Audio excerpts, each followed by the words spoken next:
pretend Gina's there. Pretend Gina's there. Thanks, Tom. Mhm. Okay, all right, guys. So sorry for the delay.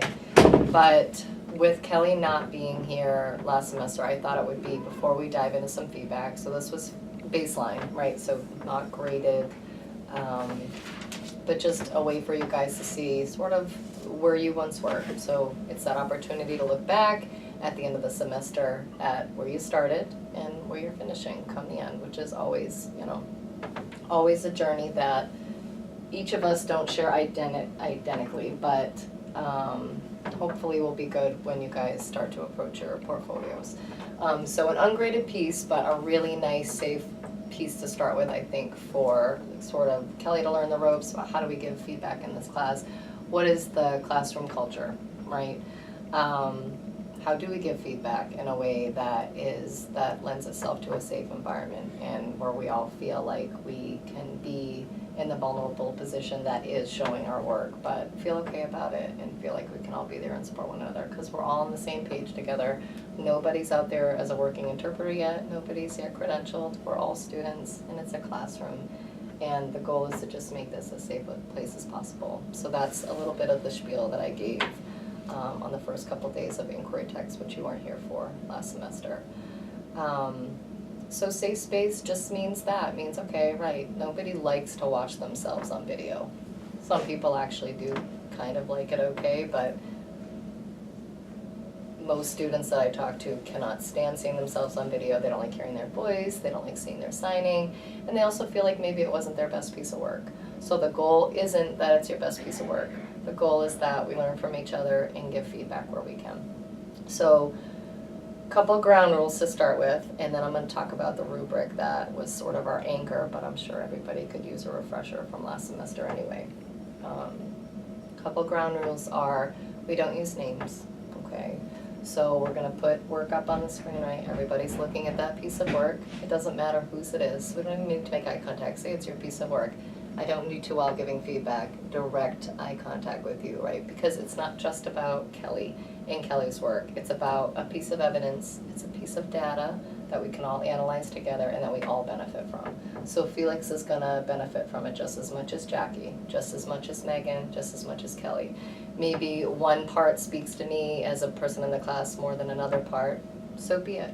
But we're all here to learn from that piece of data. Okay, so it's not about whose piece of work it is, or their turn got more time than mine did, or their turn this. It's not even about turns. It's about how much data can we look at together and grow from together, okay?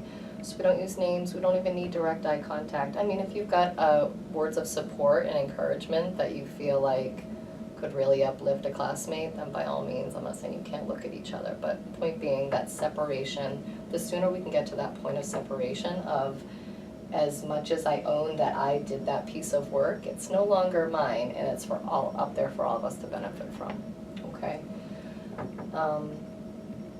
So that's basically it. Work on that separation, and we don't need names to do that.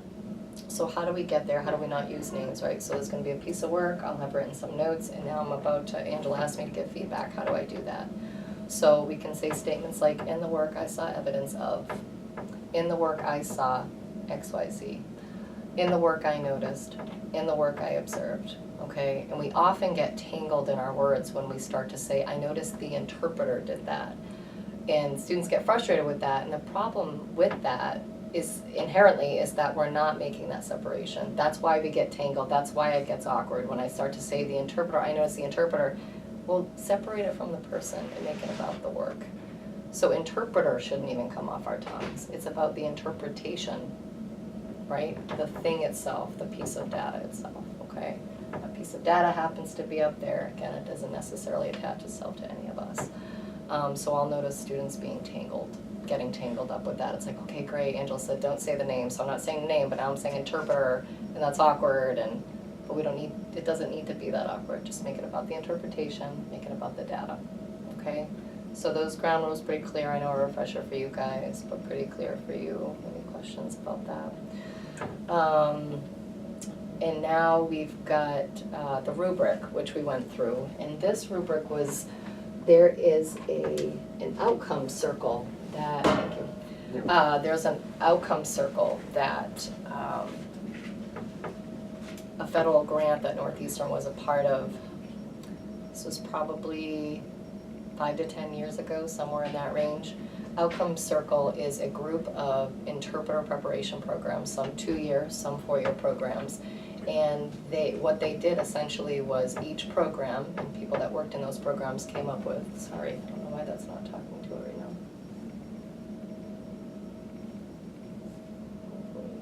Good, yep. So the Outcome Circle are people of these different programs, some 2-year programs, some 4-year programs, but all interpreter preparation programs in a post-secondary setting. Some are community colleges, some are 4-year colleges, like I said. But they started to think of the trajectory of an interpreting student and things that often come up when we look at their work. So what are patterns that we notice? What are areas to focus on that students could usually, okay, there's this category that we find often students need to make improvements on in order to gain more fluency in their interpreting. So I'm not going to go through all of these. I'm going to pick what I think are the most salient ones. So language match comes up a lot, okay? So I can produce an interpretation that may or may not fit the audience that's in front of me. So if we're talking about my audience being deaf, okay, did they sign more PSE? Did they sign more English word order, English syntax? Are they much more ASL? Are they grassroots native users of ASL? So if I throw little English idioms out there, probably not going to be helpful. Is that match happening or not? Okay, so this is why we always talk about audience. Okay, who are we interpreting this for? Because that's gonna influence my decision making. Okay, obviously if I've got somebody who's taking an English class and they're much more bilingual and fluent in English, I'm not going to want to withhold the form from them. I'm not going to want to withhold what happened in English that I heard as the interpreter. I'm going to want to share as much with them as I can. Otherwise, I'm taking away from that experience for them. But on the other side of things, if I've got somebody who just moved to this country a few years ago, although they might be a bit fluent in ASL or they're getting pretty close to fluent in ASL, English probably is not going to help them much unless they moved here from a country that also spoke English. So I want to be nowhere near the English end of the spectrum. I want to stick as close to ASL as I can, right? And even maybe do some VG stuff. I don't want to go as far as to the work that a CDI would do. Obviously, we know what a CDI is. We don't want to go as far as that, but this is what I mean by language match. Who is my audience? And the same goes for going into spoken English. Are we talking to elementary age kids? Are we talking in a post-secondary setting to college educated folks? Are we talking to elderly folks? Are we talking to, who are we talking to? And a lot with language match, a language match can often be intertwined with another category we'll talk about, which is intent. So for me, I often think, okay, well, I can't do ASL or deaf speak with a doctor, right? They're not gonna understand. Or actually, I think a better example would be, I'm not going to think of culturally rich realities. So think back to the Charlotte project that you guys talked about in sign names. Okay, well, who's my audience? Are they gonna know what a sign name is? Or even might me saying sign name just be enough to throw their brain in a tizzy that they're no longer focusing on the rest of the message? Okay, so how are we dealing with culturally rich realities? That's much more of an intent decision in the intent category, but it's all tied in with that audience, and am I matching who I'm talking with right now? All right, any questions on language match? Style and or register, I'm not going to delve into right now, but there are a couple of resources on Blackboard. I don't know if you guys saw into the course materials. There's a very long document by Juice, and he talks about, often we misspeak and we'll say register when we really mean style. So register has to do with location. So, right, if I'm in a church, we all kind of know what's acceptable in a church. Maybe there are certain places of worship that I'm not fully in tune with what the rules are there, but if I attended some sort of place of worship growing up, I know the language that's acceptable there. I know the behaviors that are acceptable, and I also know what's not. All right, so register is sort of the language that lives in certain places. So at school, certain things are acceptable. At church, certain things are acceptable. At temple, certain things are acceptable. If I walk into a college lecture, certain things are acceptable. If I go into a doctor's office, certain things are acceptable, right? I'm probably not going to be F this, F that at a doctor's office, right? But I might use vulgar terms in another setting, and that's actually okay. And they want to see maybe what a patient has to say and all of the inflammatory words that they want to use, or they want to have access to that. But I'm not going to use those certain words or want to use those certain words. I know that it breaks sort of the expectation within certain settings. So that's register, and style more has to do with social distance. How well does this participant of the interaction know the other participant within the interaction? Okay, are they very close? Is it an intimate style? Am I doing a video relay call between husband and wife? And there's going to be a lot of what feels to me as the interpreter dropped content, but really it's just that they share an intimate style of conversation. So I don't need to. Hey, did you get that thing last night? Oh, you got it? Okay, you'll be there? Great, all right, see ya. And that's all they say. And now I've got to facilitate a conversation of what feels like there's so much information missing. But it doesn't matter. As the interpreter, I just give what's said, and it's acceptable because that's, they share an intimate style of speak with one another. So that's a very close social distance, obviously, and then you get further and further away. I suggest you guys, it's a long document, the one by Joos, Joos, it's up again on Blackboard under course material. Take a look at that throughout the semester, sort of when you can, dabble in it and take a look at it. Getting familiar with those different styles is going to be beneficial. I'm never going to test you on them or say, well, specifically what style is that and where would that fall under. But it's good for you guys to just start to wrap your head more around how people, just how discourse changes depending on the interlocutors, so who's involved in the conversation or discussion. All right. Like I said, I'm not going to go super in-depth with style or register, but I'll leave that there. Any glaring questions, though? No? Okay. We're going to skip over this stuff because this is more meta, and I feel like we're too much at the beginning of our journey to get too much into that.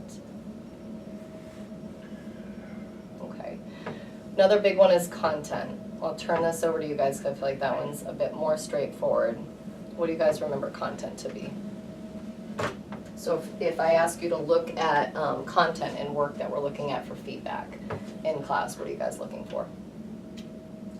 If something's spoken, to see if it's signed or if there was addition or omission of the content, if there was something missing that was really imperative to the meaning of the message. Okay. Just kind of seeing if the whole message, I guess, is there.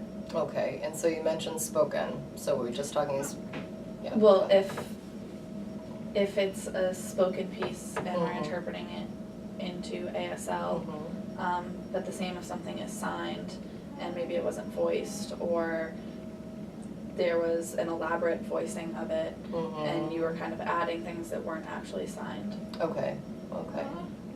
Yeah, great, so definitely additions or omissions, right? Was that content not there, so we can use words like source and target. So the target language is obviously, if the source was English, our target's going to be ASL.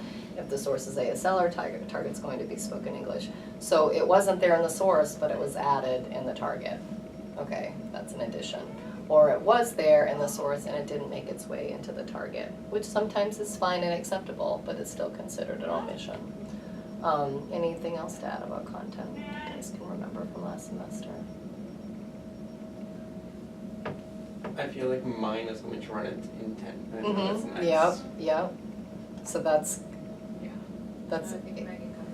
yeah, okay. Any questions so far about content, Kelly? Okay, we're good. So, as Felix said, content, intent often get confused for one another. So what the heck is the difference? Who can take a stab at intent? Okay. Intent is the goal or the speaker, signer's kind of overall purpose of their message. Okay. So I remember Dennis's example in spoken English about oh, it's cold in here, Mhm. which you could interpret that if the window's open as, could you please close the window in ASL? Mhm. Because they're saying something about the room. They're not saying, oh, it's cold here. They're saying, can you do something to change it, please? Mhm. And Right. English is usually vague, so we have to try and be a little more overt in ASL. Okay, okay. And And what vice if, versa. and vice versa, right? So sometimes, Sometimes it's, sorry. yeah, no, go ahead, go ahead. Sometimes we have to judge whether it's just bluntness in ASL or if it's a little too forward and that has to come off as marked because it's a little too forward. Okay, okay. Yeah, anything else to add to that, guys? Or what often tripped us up with intent, if it did last semester? What got you a bit like tongue-tied or, okay, like I think this is intent, but I'm not sure. I don't know if this would go into this, but in the Sabrina and Jarvis interview, I felt like I got caught in intent a lot. Mm-hmm. The first thing was as she's signing, she also mouths, like, I look forward to watching you. Mm-hmm. And I was like, I look forward to watching you. And everyone kind of like cringed. Like, she doesn't mean like that sounds creepy, and that was not her intent at all. Right, right. So that could be an area that Yeah. I made her sound like a weirdo. Right. And, and her intention was just like, oh, like I, Yeah. look forward to seeing you around type thing. And I'm like, Mhm. I'm looking forward to watching you. Mhm. Exactly. So it's the why. Why did they say that? Okay, so intent typically answers the question why. Why did they say that? Why did that utterance happen? And it doesn't even have to be a full sentence. It could be one of the like, oh, huh, right? And what meaning does that hold? So it's all about the why and it's all about the meaning. Different than content, because content is typically about addition omission, basically. Is it, if you were to take both languages, did they sort of pair up for the most part? Or, ooh, here's all that, but there's a lot of gaps over here, or vice versa. So, yeah, go ahead. I'm sorry, I was thinking of Malala actually. Okay. I could not come up with any translation for her whole section about the barbaric situation of the 21st century and how things are so terrible, and that was really what it meant, that it's a difficult situation, that things are awful here, and Yeah. I can't believe that this is happening now in the 21st century, so you can use that as a little bit of emphasis, but my interpretation of that really focused on how this is awful, and I never thought of that until one of the guest presenters came in and told us, what does she really mean here? You don't have to focus on barbaric, these Right. other Right. huge words. What is the intent? Right, exactly. So intent, the beautiful thing about intent is it helps us get away from the original form.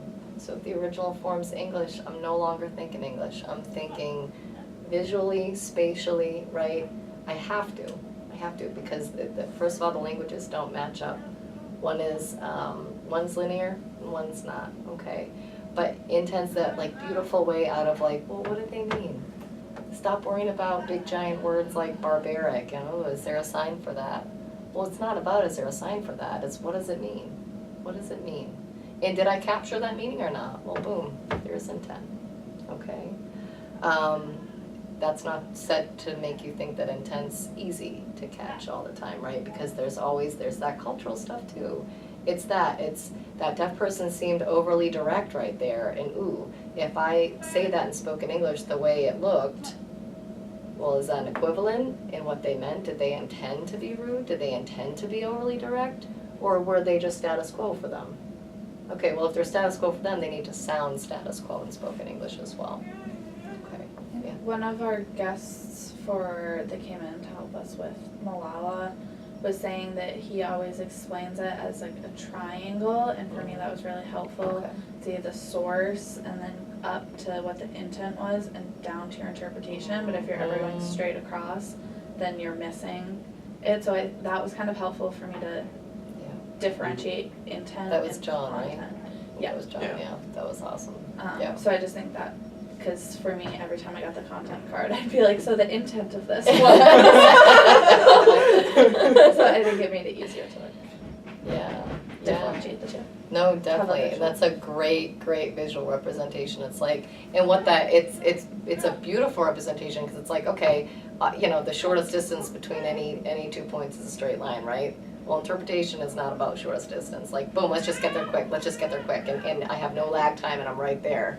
Obviously, if I'm zoom, I'm right here, okay? And if I go up here, well, that takes time, okay? So automatically, if I force myself to go up there every time, I'm gonna hang back more. And if I'm hanging back more, fewer miscues, or hopefully we're starting to learn that, right? The more time we give ourselves to think about what they actually mean here, the fewer miscues and the clearer the interpretation. That was a lot on intent, Kelly. Are we good? Are we good? I mean, I didn't need to make the whole class about intent. Although it's a big one, and we always want to, I feel often our feedback comes back to intent, because it's what we grapple with the most. I feel right? like even on the GTC I did yesterday, like I was talking about that a little bit without even knowing Without really even- what it was. Yeah, so what, just quickly, what on the GTC? So, I think it was, so I did like a story of a mouse playing in the snow, and Okay. there was one bit where I really just literally like said what the thing was, whatever the father said, and that Yeah. wasn't really the intent of the dad saying the Right. thing to the kid. Yeah. So I realized that like after the fact, Right. rewatching it. Right. And so does that picture make sense? And you're Yeah. like, whoop, went right there. And it felt so easy in the moment. And then you watch the interpretation or listen to it and you're like, yeah. In the very I'm not beginning, quite I sure started about that. going too quick, and then I caught myself, and I was like, "That's not where they're going." That's not where we're going. Yeah, it's sort of, you develop quickly that sense of, I got there a little too easily. Yeah. And sometimes life is that good, but rarely is life that good as an interpreter. You're like, there's no shortcuts here. I do have to go up and think, what do they mean here? What are they getting at? Where is this all going? But that's awesome that we're already able to make a connection. So exactly that. What did they actually mean here? So intent, hopefully is clear as day now. Content, we're often going to want to say for intent, but content literally, it's just about that. Are there equal matchups or not, right? Additions or omissions. Okay, we'll quickly breeze through because I don't want to spend too much time on this. So articulation in general, any quick way to explain articulation that you guys can remember from last semester, both in English and ASL? In English, you might have a word that you mispronounce or you attribute a wrong meaning to a sign. So a sign might have multiple semantic meanings depending on the context, and you just attribute the wrong word to that in that case. Okay, so I usually think so. Sometimes it might be that you're saying a question instead. So you change your sentence around when it's a statement in the source language. Gotcha, so our inflection. Okay. Trailing off, Okay, volume. yep. So all of that can be articulation. I wasn't sure if you were talking about meaning again, so I was like, that kind of sounds more I feel like I content to me, confused like, myself. oops, I said the wrong word and I actually meant this word. But the trailing off and the, yes, absolutely, so ums are more, well, additions if they're not really there, Yeah. right? Filler, is a filler word, it's sort of, it's a distraction, it's like white noise added into the equation. If there is an there present in the source, it's okay for it to be there in the target, but it's not in the source, shouldn't be in the target, that kind of thing. But articulation has to do with the production. What's the? Our mistake. Beautiful, beautiful. So share with Kelly what that is. We were all signing the gloss copy doesn't matter, and we were all signing it with open fives, which is great. It's not doesn't matter. It's not doesn't matter. That is a So it's an beautiful error. example of articulation in ASL. In articulation. So inappropriate hand shape.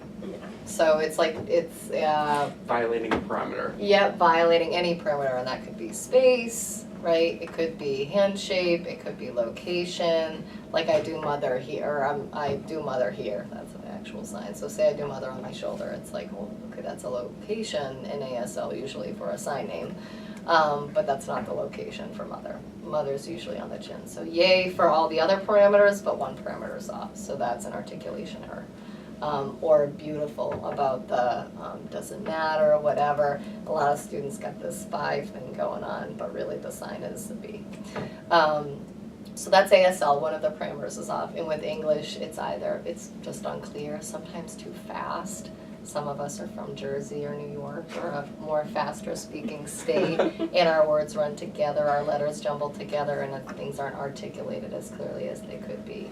I could be great throughout the sentence, but all of my sentences, the final word just drops off.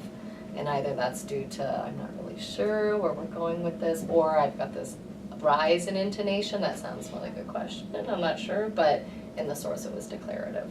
Well, That even kind of from thing. Connecticut, we blur our words. We don't Yeah. articulate everything. But Boston does perfectly, obvious, yeah. We speak perfectly here in Boston, so I have no problems with articulation. No, so many, especially northeastern states will have, and where are we located? So it's kind of a lot of us fast speakers around here. My takeaway from Dennis yesterday was just sound confident. Just sound confident, Well, which is so easy to do, right? I know, but he was like, if you're nervous and you're tapping your foot and you're shifting your weight, Yeah. it's gonna affect your interpretation, both signing and spoken English. You're not going to sound too sure of yourself. Right. It's gonna skew the message. So Right. Take a breath. Easier said than done, but yes. easier said than done. But But the if goal. if the source does not sound confident, then I suppose we shouldn't either. Well, So Language one match. could argue that. Awesome. Okay, affect. Jackie, any thoughts on affect that you can recall from last semester? Well, this is something that I always struggled with. Okay. So, Any recollection?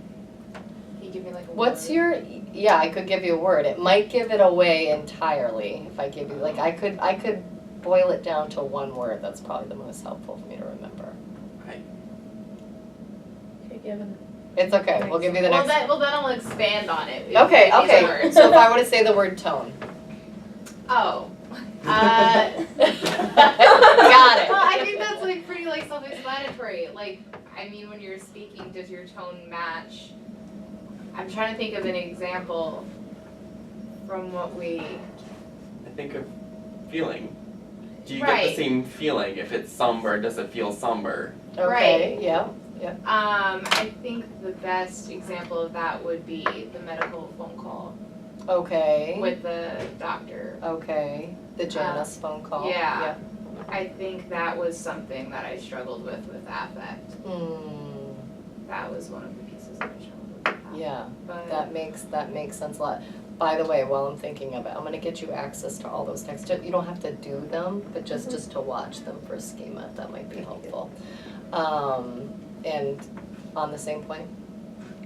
Oh, I was gonna say the same, The Janice. the Janice phone call, like at one point, she's like swearing and then she starts crying. And for me, I just like straight voiced the entire thing and she's like swearing and throwing her hands and then like sobbing and the tone, so there was a clear like disconnect, and that was a phone call too, which I think it adds like a whole different element to it because you're not face to face, so they don't know that she's crying. So So, like, do you add sniffles to that, or like Yeah. how do If you? you Have, like, see a her shake- hand a shaky shaking, yeah, voice. do you show that in your voice? Does your voice tremble a little bit? Right, and so I'd say the biggest caveat I can share with affect is our goal isn't to become actors, right? So the whole add sniffles thing, like, it feels like you're going a little too far, but there are still things that I can do with my voice. There are still things I can tweak with my tone that still share that same sentiment. if things get very heightened emotionally, there are things, and we didn't talk about this much last semester, like extreme reactions or extreme affect. I can do what's called step into more of an escort interpreter role and share. So say I'm doing a phone call and it's to a doctor's office and it's a deaf patient and the doctor's hearing. And so I get on the phone and I'm interpreting the phone call and I can see how visibly upset this deaf person is. If it's an extreme, like I don't know that I can give justice with just little tweaks of my voice. Sometimes I can. Little tweaks of my voice can really show and portray the affect. But sometimes I need to step out of role a little bit and say, as the interpreter, I just wanted to share that the person is very visibly upset right now. It looks like they're sobbing. It looks like they might need a moment. They're no longer producing language. Nothing crazy, but just explain to them what you're seeing, especially since it is a phone call and they don't have that access face to face. But rather than become actors and really try to take it on, sometimes our best bet and the more respectful approach is to just step out for a minute of role and just explain what it is that you're taking in visually. Or auditorily too, I can explain to the deaf person, I can hear something in the doctor's voice or in the other hearing person's voice. Something's just really marked for me and I want to convey that. Okay, awesome. Affect, questions about affect? We're there, pretty clear. Got it good, okay. Grammatical structure, I think I'm gonna hang tight on that one for now. It's not that we won't do it at all, but I'd rather spend more time on this one. So constructed action and dialogue. Pretty Favorite. much all of Okay, this. everybody's favorite. So this might kind of be a big deal this semester, being narrative. Stories are filled with constructed action and dialogue. So other words for this in studies of ASL are surrogate space, right? Personification, right? Taking on a character. So if I could be in a science class and the topic for today is digestion. So I could become the food, going into the mouth and being, chewed by the teeth, right? So becoming the food in ASL. Vice versa, I might be interpreting something from ASL to spoken English and see a lot of constructed action. Is it always appropriate for me to keep it in first person, right? Become the thing that is going through. Sometimes. So if I'm in a middle school classroom or an elementary classroom, maybe even a high school classroom, it might be a bit silly or the goal of the teacher to make the students chuckle a bit or be more entertained. But that's just it. Sticking within that first person of seeing that constructed action is a bit more entertaining. Later next semester when we get into expository lectures, explaining things, I hate to say in a more serious manner, but the language use in those types of settings don't really call for entertainment, so to speak. I want to move away from, even though what I'm seeing is first person, because I'm the food that's now traveling through, right? I might be seeing that in ASL, but the appropriate